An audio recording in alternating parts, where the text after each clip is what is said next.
before Tank was in here? Sure. Yeah. FightHype.com here with the CEO, my man Leonard Ellerbe. Leonard, little over 2 weeks out from Ryan and Tank. What's your thoughts heading into fight night, man? I'm just ready. Still got work to do. You know, from the promotion side, it's the biggest fight in boxing. You know, you got the two young undefeated guys in their prime. You're ready to lay it on the line. That's what it's all about. You see Ryan Garcia, he was at WrestleMania, and are you happy with him holding up his end of the bargain, promoting the fight so far? Most definitely. That puts more cash in his pocket. You know what he's doing, and he's done a very good job of that. But in terms of, you know, making yourself best position to win the fight, is Ryan better off doing what Tank's doing, which is, he's promoting the fight, but more locked away in the gym?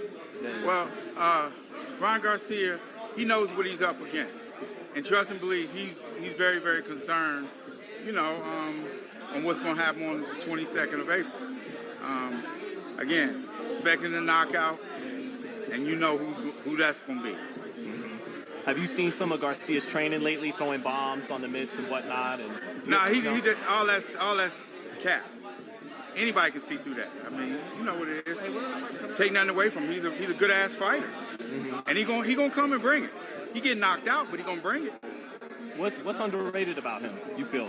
I think a lot is underrated about him. He was a very, very good amateur. They've done a very good job with moving him as a pro. He's tall, rangy, got a good hook. Defense is suspect. You know, but he's a very good fighter. Very, very good fighter. He's one of the top fighters in that division. You know, I know two of the men you had a lot of respect for coming up in this business was Brad Goodman and Bruce Trampler. The way they could build a fighter, match him with the right guys to get him ready for the big one. And do you feel like this is your finest work yet, the way you've gotten Tank ready for a fight like this, matching him with short guys like Cruz, tall guys like Barrios, you know, vets, Well, like Tank said, Tank has the best team in boxing. Just not me. We have a great team. And hey, and what it's come down to, when you have this level of experience, you know what it takes to, you know, to gain the necessary experience that it takes in here. You know, and again, I've said all along that he's the best, and this is one of the steps towards proving that. You know, after the 22nd, he'll be on to the next. Is that seasoning, though, you know, getting him in all those bouts, title bouts, going to be a big difference in his favor on April 22nd? Most definitely. Experience always plays a big factor, you know, in everything. But again, the most important thing, he's a complete fighter. And he's only one of a couple in the entire sport. Tank can box, he can bang, he got a chin, and we already know what he can punch in either hand. So, and it's lights out. Again, and he's like I said, those things sum up for him to be a complete fighter. And ultimately, when you're a complete fighter and you know you have a great team behind you, ain't no stopping.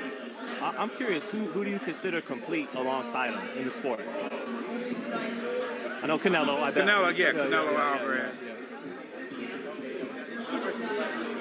I mean, you got guys that have tremendous skills. You know, good defense, but they can pop, and that's part of, in my eyes, of being a complete fighter. You know what I mean?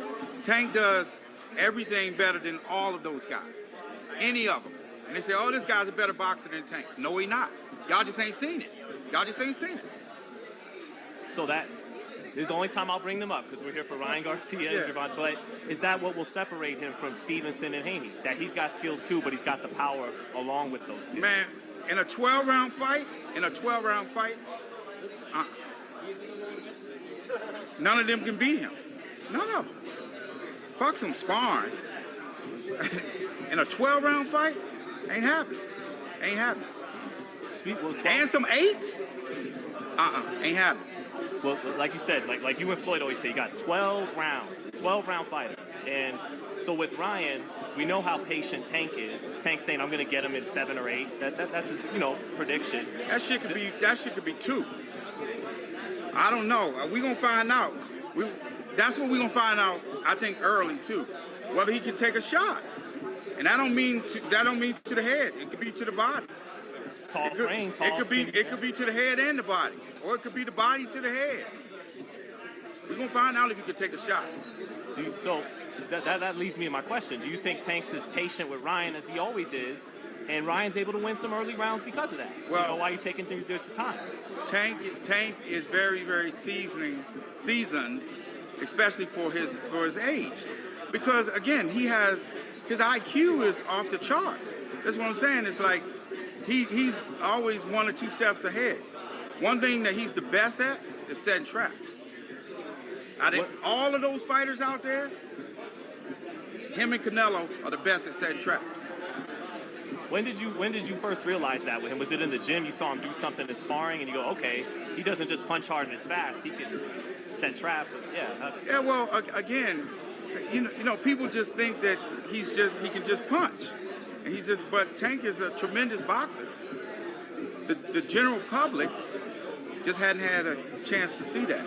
You talk to any of the coaches who've been at the top of their game, at the pro and amateur level, they'll tell you what time of day it is. And they all collectively say the same thing. Well, Canelo's picking him to win the fight either. And he said he likes Ryan, because they got history together, but he's got Tank winning the fight. That's what it is. Again, Ryan's a very good fighter. And again, for all his fans, he's going to come. He's going to lay it on the line. There's no doubt about that. Because he has a big heart. And he got the skill set to match the heart. But we're going to find out what kind of chin he got.